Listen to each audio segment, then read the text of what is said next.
honored to be here today at the University of Iowa as we have a chance to hear from Senator Kamala Harris and hear her vision for our state and our country. And I'm even more thankful that Iowans have such an important role in the caucus process. Kamala has been a fearless advocate for the voiceless and vulnerable, and a vocal and determined fighter on behalf of all people throughout her career. Who that sound like? Y'all ain't hear me. She has been a voice. I have been a voice for the people in my community, no matter who you are.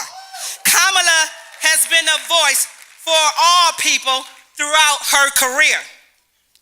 She was raised to believe public service is a noble cause and the fight for justice is everyone's responsibility. As district attorney and attorney general, she fought every day on behalf of the people, stood up to powerful interest groups, and worked to reform the justice system from within. In the Senate, she co-sponsored legislation to provide the biggest tax cut for working and middle-class families in generations, protect the rights of refugees and immigrants, make sure quality education and health care were within reach for all Americans.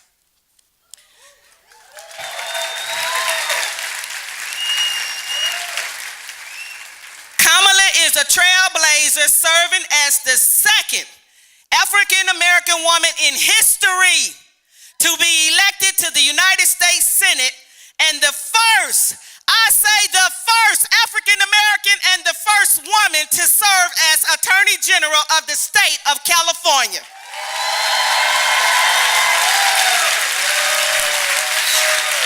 Please, Johnson County, join me in welcoming Senator Kamala Harris.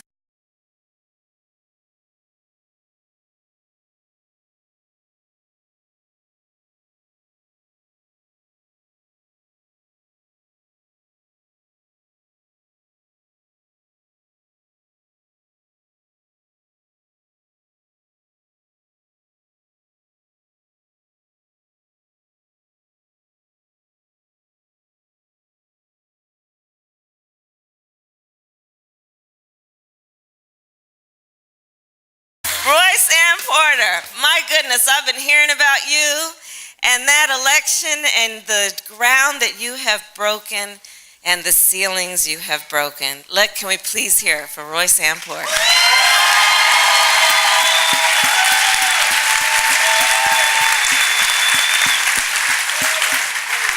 And you make it look easy.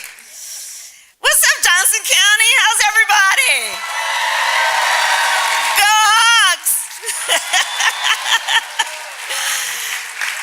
It's great to be with you this evening and be back. I was actually here a few months ago up at the old church, and it's great to be back. And so I want to thank you, everyone, for being here, because there are obviously many other things you could be doing with your time, but you've chosen to be here and have this conversation. And I think there's one thing we know about everyone who is here. We're all here for the same reason. We love our country. We love our country. So I thank you. I thank you. I thank you. And as many of you know, I announced our campaign about 7 weeks ago, I think almost 8 weeks ago in my hometown of Oakland, California. We expected a few thousand people to show up, and about 22,000 people showed up. That was nice. And then that night, literally after announcing in Oakland, flew to Iowa. And so it is really wonderful to be back. And I will tell you, I've been here now a few times, but through the last 7 weeks or so, as you can imagine, a lot of press have been asking, well, why are you running? Why are you running? People are asking. And I'll tell you, I have a number of reasons. One is because I think we all know we're at an inflection moment in the history of our country and in our world. This is an inflection moment. This is a moment in time that is requiring us each as individuals and collectively. It's requiring us to look in a mirror and ask a question. That question being, who are we? And I think what we all know is that part of the answer to that question is we are better than this. We are better than this.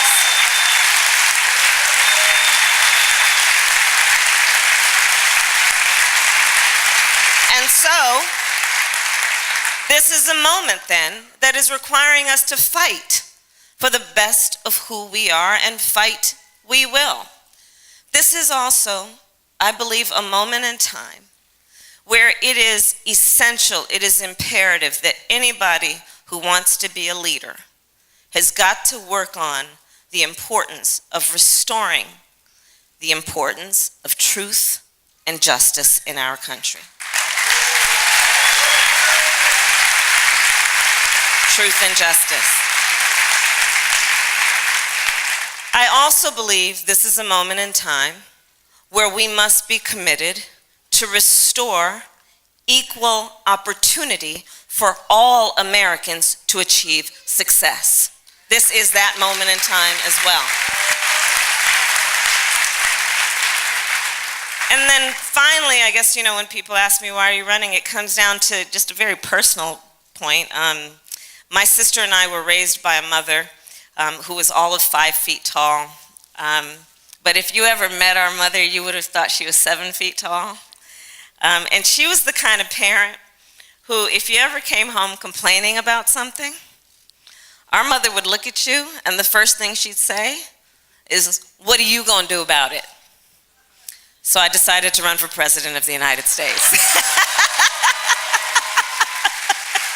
There you go.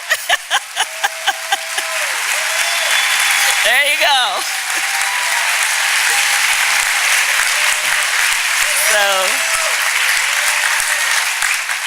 So let's talk a little bit about the importance of truth and justice. So truth, certainly over the course of the last 2 years and some months, we've been having a lot of conversations about the importance of truth, and in large part that conversation has taken place in the context of truth versus untruth. And certainly we need to continue paying attention to that. I would also suggest that when we think about the importance of truth, we think of it in the context of this. Right now in our country, there are a lot of folks who are rightly feeling a great sense of distrust in their government and its institutions and leaders. And the thing about a relationship of trust, which we all know in our personal and our professional lives, the relationship of trust is by its very nature a reciprocal relationship. You give and you receive trust. And one of the most important ingredients in trust is truth. But there's a funny thing about truth. Speaking truth can often make people quite uncomfortable.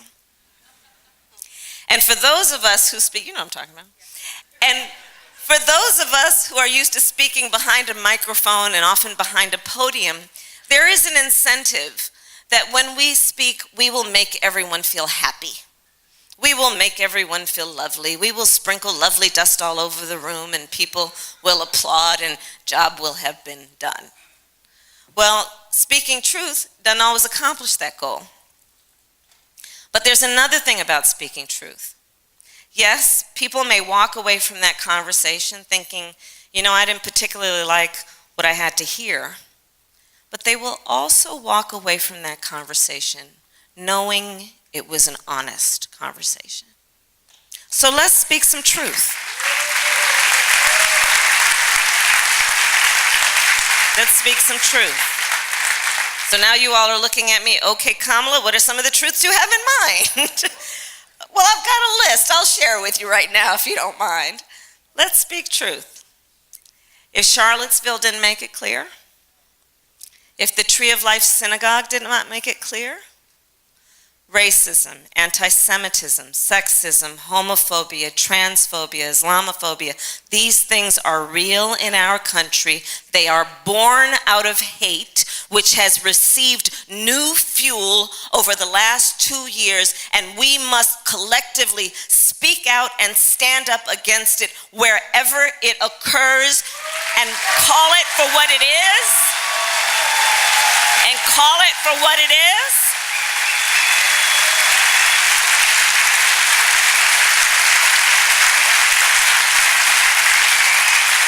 And anyone who is ever the subject of that hate should never be made to fight alone. Let's speak that truth. Let's speak truth. The American economy is not working for working people. Let's speak that truth. So how do we know it to be true? Well, in our country today, for almost half of American families, they are a $400 unexpected expense away from complete upheaval. $400. That could be the car breaking down. That could be a hospital bill you didn't see coming. $400. In America today, in 99% of the counties in our country, if you are a minimum wage worker working full time, you cannot afford market rate for a one-bedroom apartment. In America today, in Iowa City. In America just last year, 12 million people took out an average of a $400 loan from the payday lender at interest rates of often in excess of 300%. These are the realities of America today. And you know what galls me? When supposed leaders walk around talking about the economy is great. The economy is great. It's doing great. And then you ask, well, how so exactly? How are you measuring the greatness of this economy of yours? And they'll point to the stock market. Well, that's fine if you own stocks. Then you might ask, well, how else are you measuring the greatness of this economy that you talk about? And they'll talk about the unemployment numbers. Well, I don't have to tell the folks in this room what I hear all across our country. People are working. They're working 2 and 3 jobs to get through the month and pay the bills.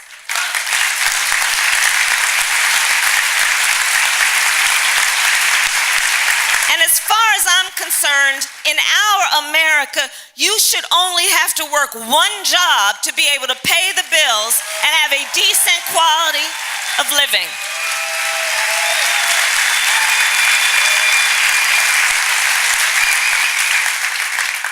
So I have proposed, and Royce-Ann talked about it, I have proposed what economists are describing as what would be the most significant middle-class tax cut in generations. And specifically what I'm proposing is this. For families that make less than $100,000 a year as a family, they will receive a tax credit of up to $6,000 a year that they can collect at up to $500 a month, which will represent all the difference between being able to get through the end of the month or not. And then, of course, people, you know how folks are, well, how you gonna pay for it?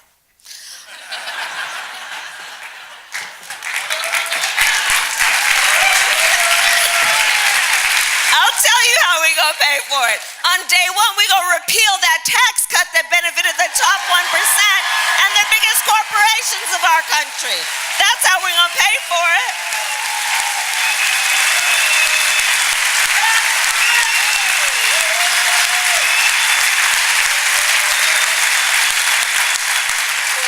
Let's speak truth. We are a society that pretends to care about education, but not so much the education of other people's children. Let's speak that truth. Here in Iowa, across our country, I have met more teachers than I care to tell you who are working 2, sometimes 3 jobs to pay the bills. Over 90% of the teachers in public schools in America come out of their own pocket to pay for school supplies. Now, I'll tell you, personal story. My first grade teacher, Mrs. Frances Wilson, God rest her soul, attended my law school graduation. I think we all know, and most of us who achieve any success can point to some teacher along the way who looked at us and made us, kind of convinced us that we were special. We weren't particularly special, but they convinced us and we believed them, which got us to the point that we're now all hanging out together making a decision about who might be the next president of the United States.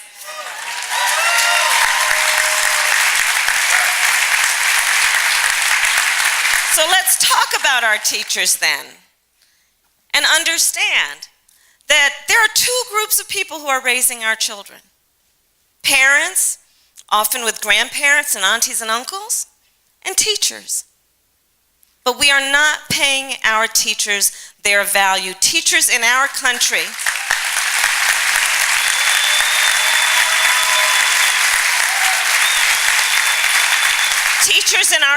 on average are receiving 10% less in salary than similarly educated college graduates. So here's what I'm proposing. What I am proposing is what will be the first in our nation ever federal investment in closing that teacher pay gap.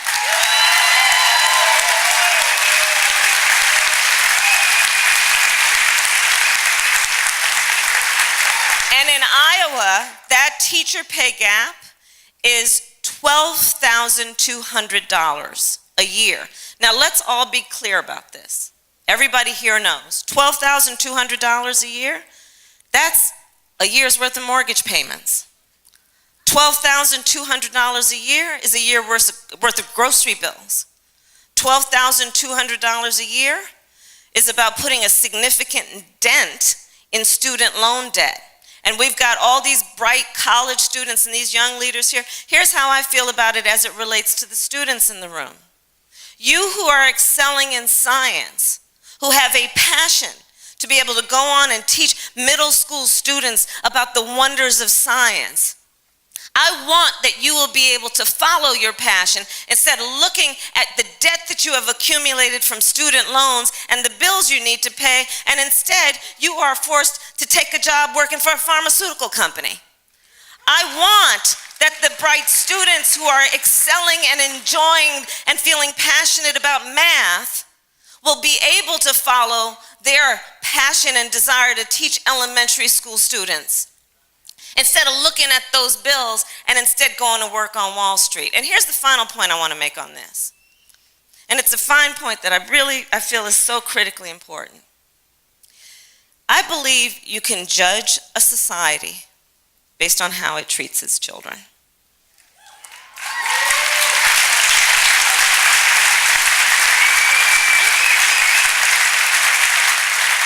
And so then we know one of the greatest expressions a society can make as an expression of love for its children is to invest in their education, and by extension that means investing in our teachers. Let's speak truth.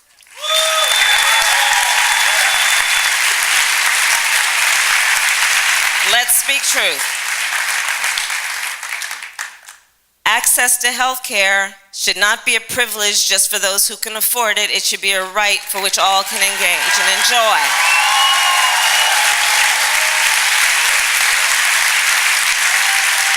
Yet we have an administration who's they failed the last time, and yet they're trying to bring it back again to destroy the advances that were made with the Affordable Care Act.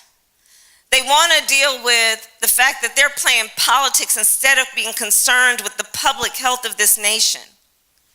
And it is immoral.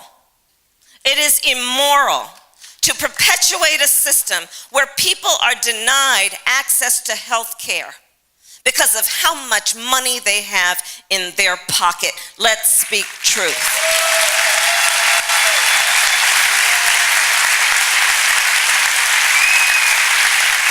And that is why I am supporting the goal of Medicare for all.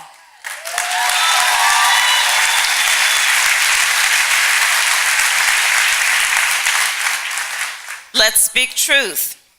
Climate change is real.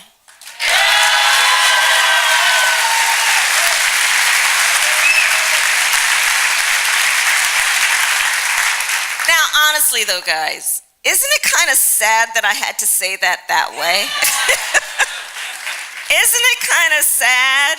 Because we know that there are supposed leaders in Washington, D.C., who are playing games and in the pocket of big oil and want to take us backward instead of recognizing this represents the greatest existential threat to who we are as a species, and it is in large part caused because of human behaviors which can be changed without much change to human lifestyle.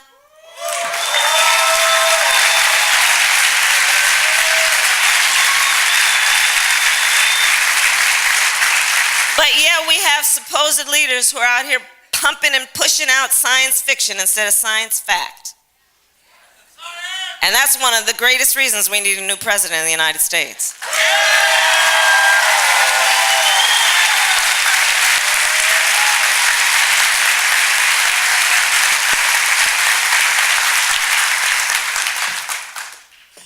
Let's speak truth.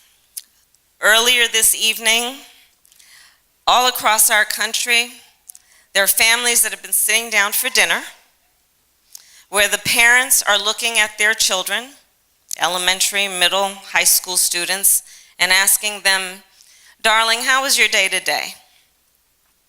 At which point those children are responding, "Wasn't a great day." "Why, sweetie? What happened?" "Well, we had to have a drill. We had a drill where we learned that we had to go and run and hide in a closet because there may be a mass shooter roaming the hallways of our school. Why, Mommy and Daddy, did we have to have that drill?" And of course the response is because there are people in Washington, D.C. who have failed to have the courage to reject a false choice which suggests you're either in favor of the Second Amendment or you want to take everyone's guns away.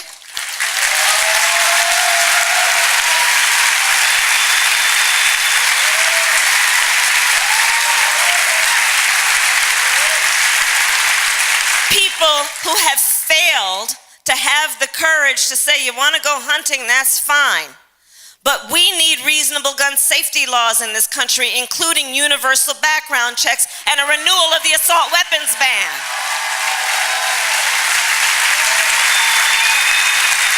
Let's speak truth. Let's speak truth. In America today, there are families who sit down with their son when he turns 12 years old to have what's called the talk, during which those mothers and fathers explain to their son, "Son, you may be stopped, you may be arrested, you may be chased, you may be shot because of the color of your skin." And let's speak truth, that we have a criminal justice system in our country that is in drastic need of reform, has in many ways been informed by bias, but can be informed in a way that we can be better so that no young man, whatever his color, has to be in fear for his life. Let's speak truth.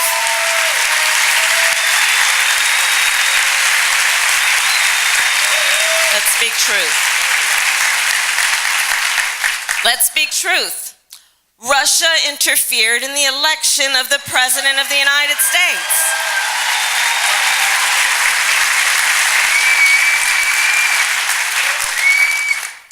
And let's also speak truth that yet we have a commander-in-chief that takes the word of the Russian president over the word of the American intelligence community on that issue. That we have a commander-in-chief that takes the word of a North Korean dictator over the word of the American intelligence community when it comes to the torture of an American student who later died. Let's speak truth. We have a commander-in-chief who takes the word of a Saudi prince over the word of the American intelligence community when it comes to a journalist who was assassinated, a journalist who had American credentials, and we cannot afford that kind of approach to our security and our standing in the world.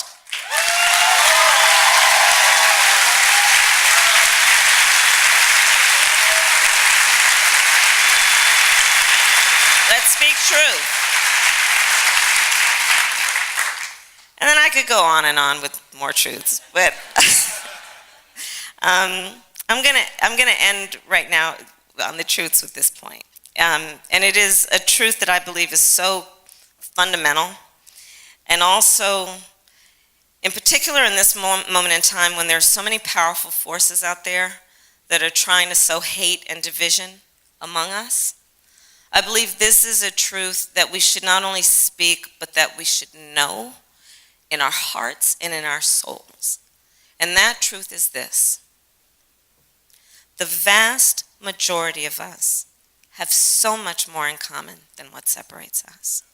Let's speak that truth. Let's speak that truth. Let's know that truth. And here's how I think about it. I think about it based on what I call the middle of the night thought. You know, some people call it the 3 in the morning thought. Other people call that the witching hour. You know what I'm talking about, right? When you wake up in the middle of the night with that thought that's been weighing on you, sometimes in a cold sweat. Well, for the vast majority of us, when we wake up thinking that thought, it is never through the lens of the party with which we're registered to vote. For the vast majority of us, when we wake up thinking that thought, it is never through the lens of some discrete little simple demographic that a pollster put us in. And for the vast majority of us, when we wake up thinking that thought, it usually has to do with one of just a very few things: our personal health, the health of our children or our parents. For so many Americans, can I get a job, keep a job, pay the bills by the end of the month, retire with dignity? For our students, can I pay off those student loans? For so many people in our country, can I help my family member get off their opioid addiction? The vast majority of us have so much more in common than what separates us. And so, as we march toward 2020, I believe we must hold on to that and not buy this stuff they're trying to sell. When they're trying to divide us as a nation, when people are trying to say, oh, you got to talk a certain way with people in the Midwest than you do with people in the South and people in the West. Let's not buy that stuff. Let's not buy it.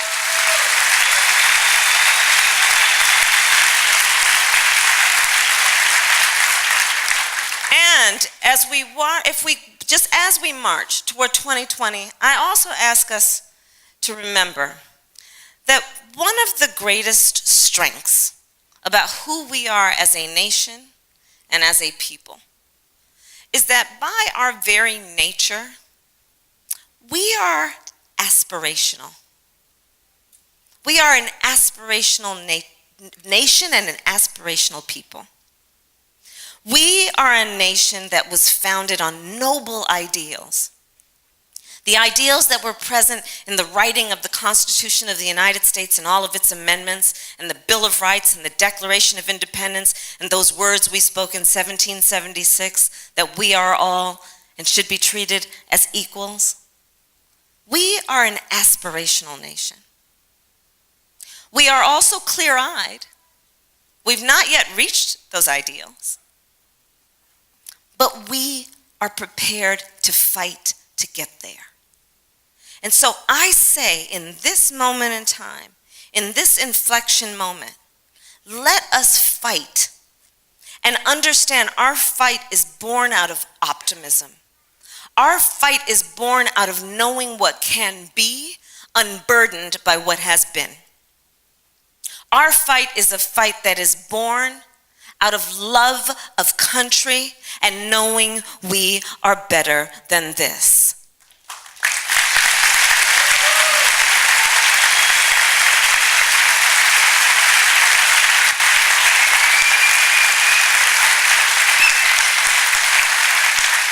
And then my last point is, look, this moment will pass.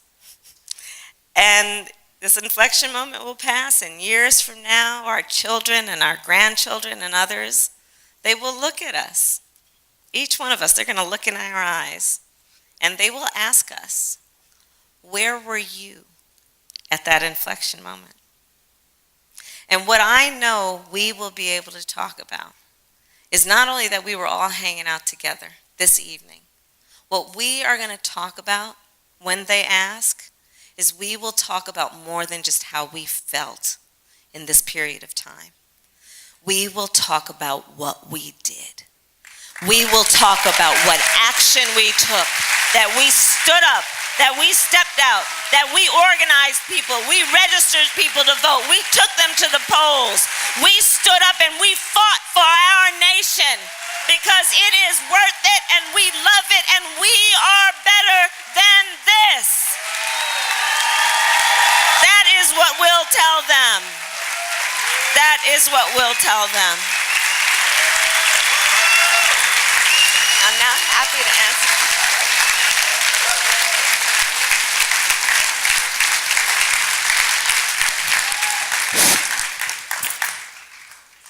So I would love to now hear from you because I do want to say two final points after my final point. One is that I just need to say that I fully intend to win this election.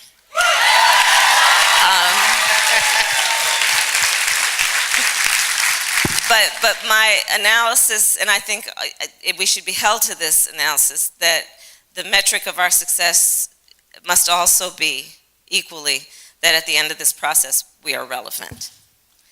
And in order to be relevant, I believe it is critically important that especially now that we listen as much, if not more, than we talk. And for that reason, I would love to hear from everybody here and engage in a conversation. So if we can take some questions, that'd be great.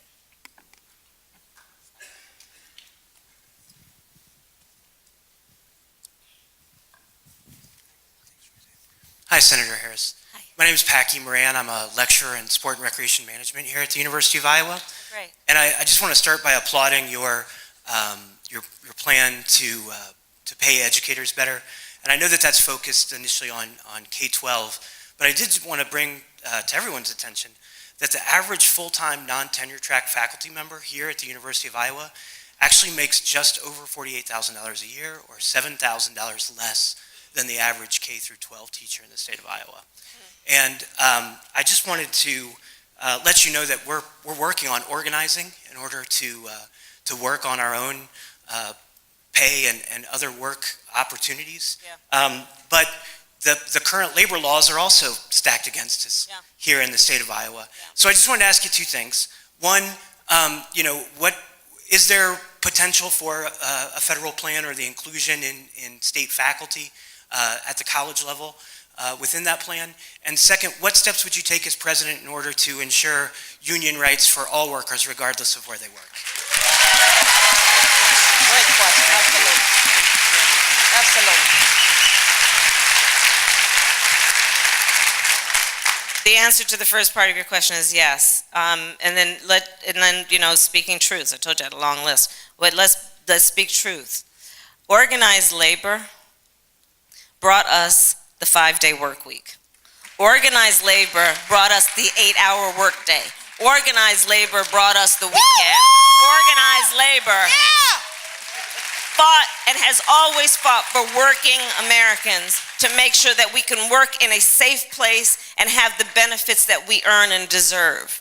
And we should always stand with the people who have the leadership role that has been proven to make sure that working people have a voice and that they receive dignity in their wages, in their benefits, and in their workplace. So I am proud to stand always with organized labor. And in terms of a Harris administration, it would also include recognizing that the Secretary of Labor has to actually care about and respect labor.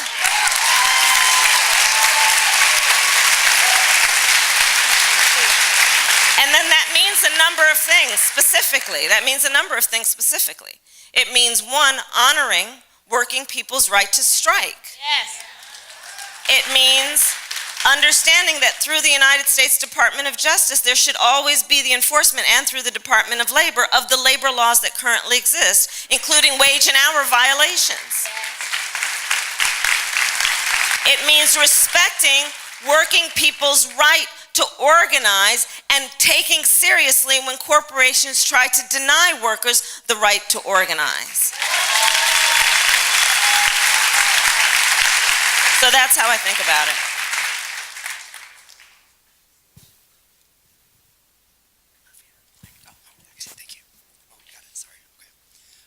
Hi, Senator Harris. My name is Nicholas Shanary, and I'm a political activist here in Iowa City.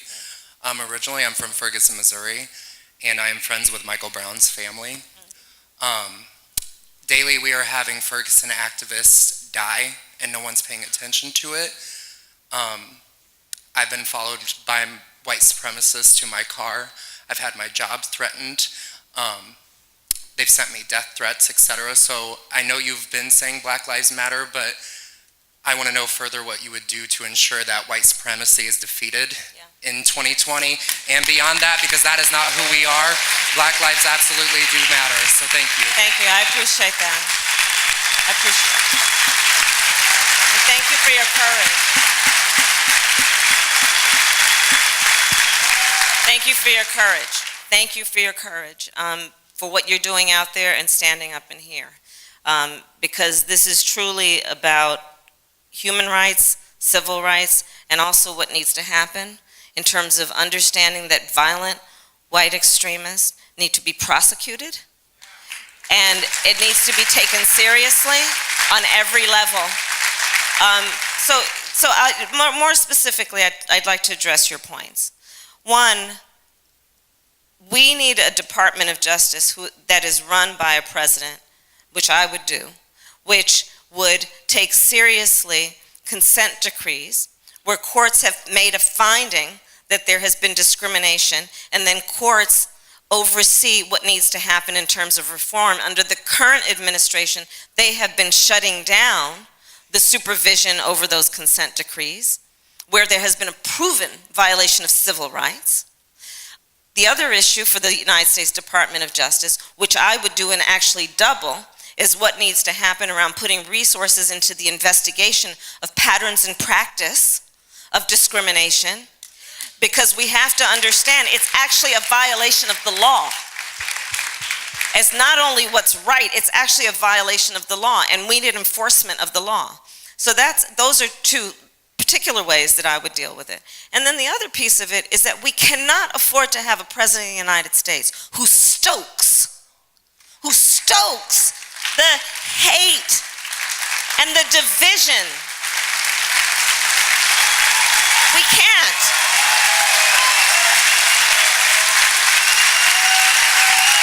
We are better than that. So thank you. Be safe.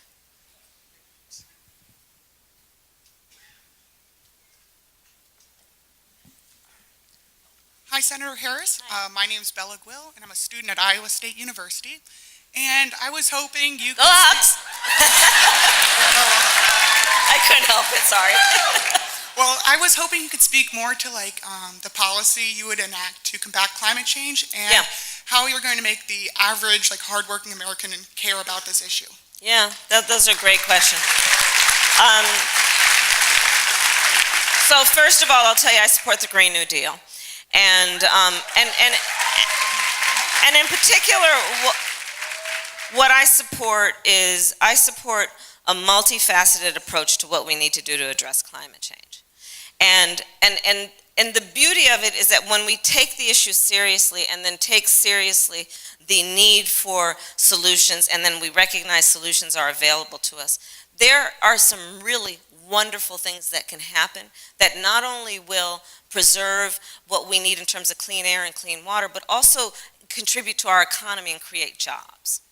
So in Iowa, for example, 40% of the electricity generated in this state is because of what is happening in terms of wind and solar.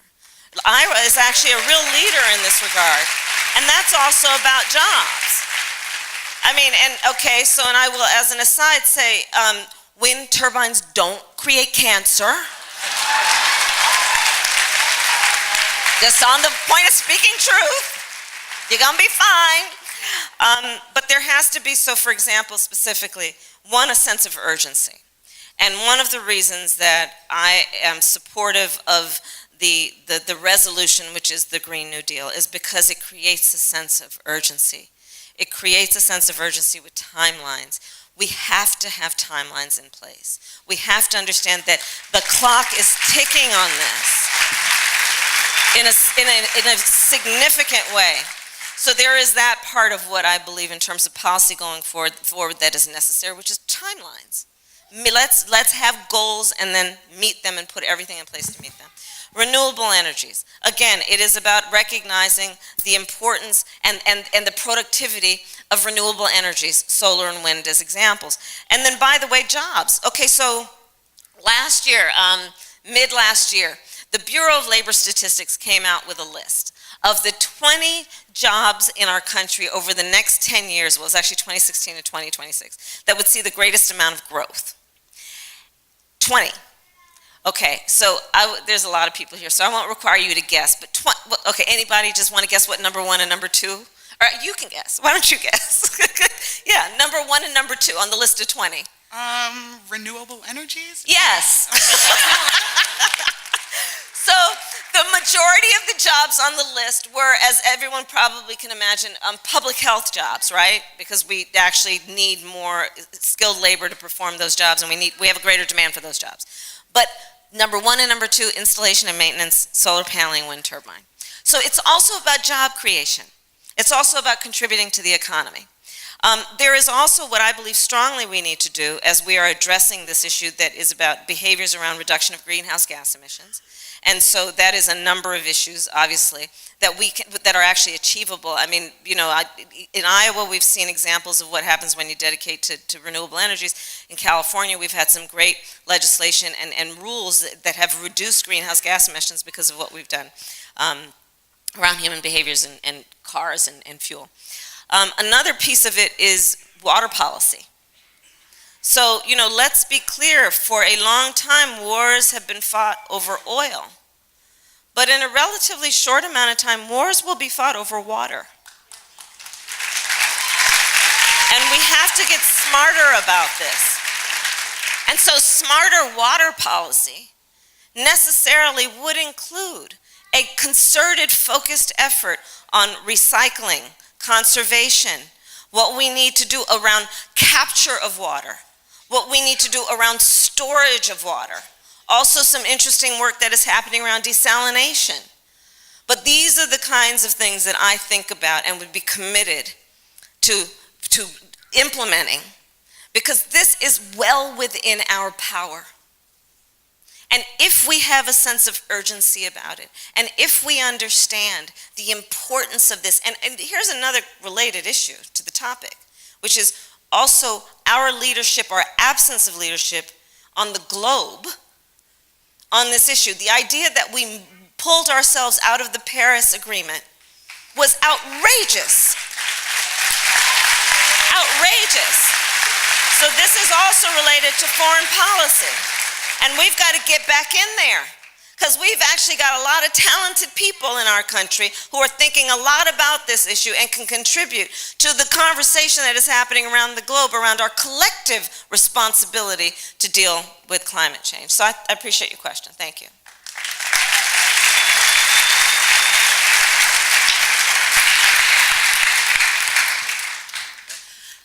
Hi, my name is Marion Coleman, and I am a retired educator from Iowa City Community School District. Woo! I served for 40 years in the Iowa City Community School District. as an administrator, as a teacher. And I guess my question is, as I read my AARP magazine,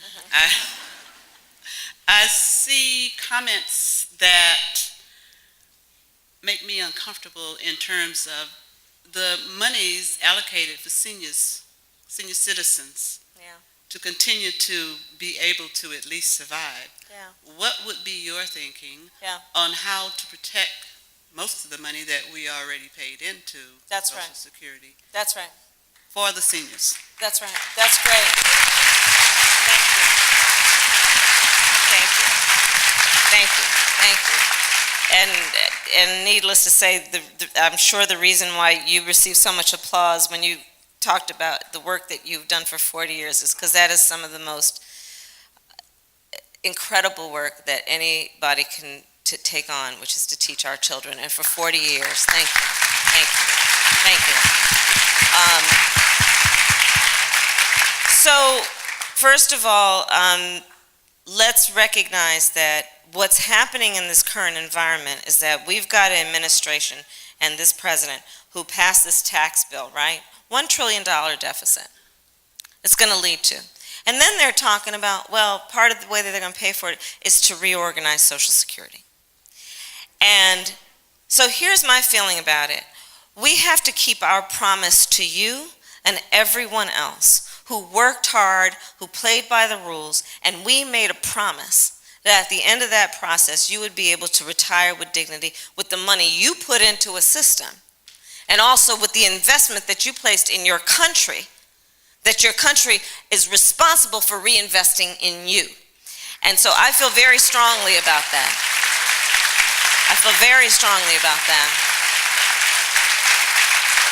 And then, and there are a lot of related issues as it relates to our seniors that I think a lot about. There is the issue, obviously, of what we need to do around our healthcare system. And that gets back to what we need to do to make sure, one, that money is not a barrier to access. But let's talk specifically about one of the reasons, frankly, that I'm supportive of Medicare for All as a policy is one of the biggest impediments, especially for our seniors, but for everyone, to have access to health care is the cost of health care, and specifically the cost of prescription drugs. And we've got to recognize the role the pharmaceutical companies are playing in that, which is the pivotal role, because their business model is about profit over public health. In America right now, 1 in 4 diabetes patients cannot afford their insulin. In America right now, there is a syringe that contains a drug. When administered to someone who is OD'd from opioids, will save their life. And that syringe can cost up to $1,000. And so part of what I think about when I think about what we need to do to make your years of retirement better is we've got to bring down the cost of prescription drugs. And that is going to have to be about negotiating against those drug companies and calling out where we see the abuses that they're engaged in.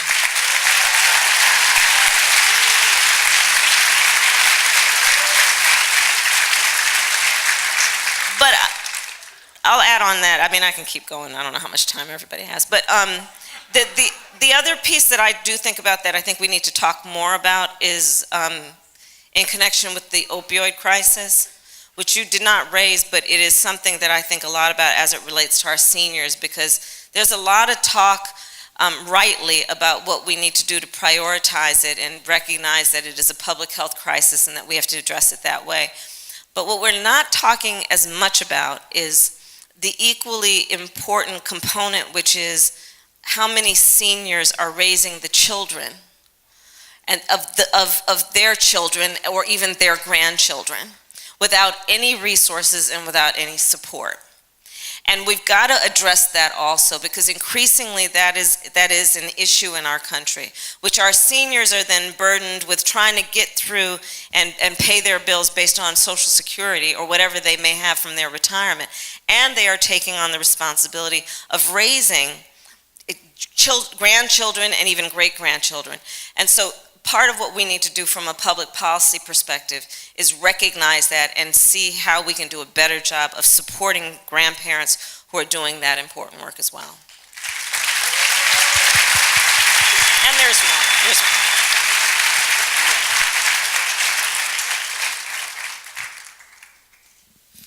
Hi, my name is Jackie Pearl. I'm from Memphis, Tennessee. Hello. Hi, my name is Jackie Pearl. I'm from Memphis, Tennessee. I came to Iowa since back in 1971, and I've been working all my life. And then I started at McDonald's sometime 2014. I've been there for 5 long years. First time they paying me like $8. I still get $8.40 an hour. Then they cut my hours down to 1 day a week because right now I soon will be 65 years old next month.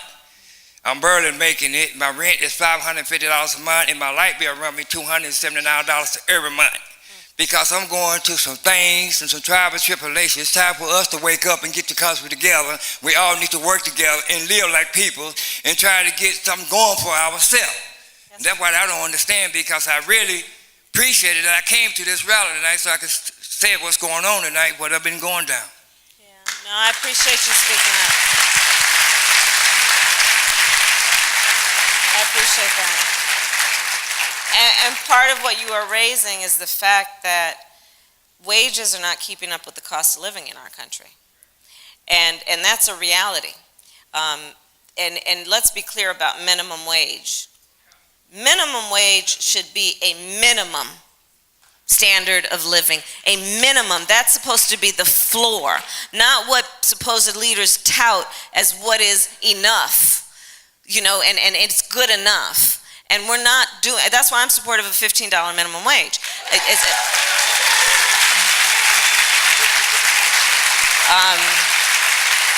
Because, I mean, everybody here knows federal minimum wage, which is the standard then, right? The minimum is $7.25 an hour. You know what that is a year? $15,000 a year. $7.25 an hour is $15,000 a year. I don't know anybody who can, in our country, given the cost of living, get by without working 2 or 3 jobs. And so we've got to do a better job when it comes to minimum wage and basically having wages match the cost of living in our country. So. We got time for one more question. Oh, we should do a student, probably. Want a student? Yeah, let's do a student. Okay. Oh, and we already we did one student, but we'll do another. We are here at the university. Oh, is that right? Hi, Senator Harris. My name is Shipra Verma, and I'm a senior here at the University of Iowa, about to graduate in a month. My question is, in light of recent events with the measles outbreaks around the country, how do you plan to address vaccination efforts around the country with, currently it's an option whether you can vaccinate or not? Yeah, I believe that vaccination has to be the policy. And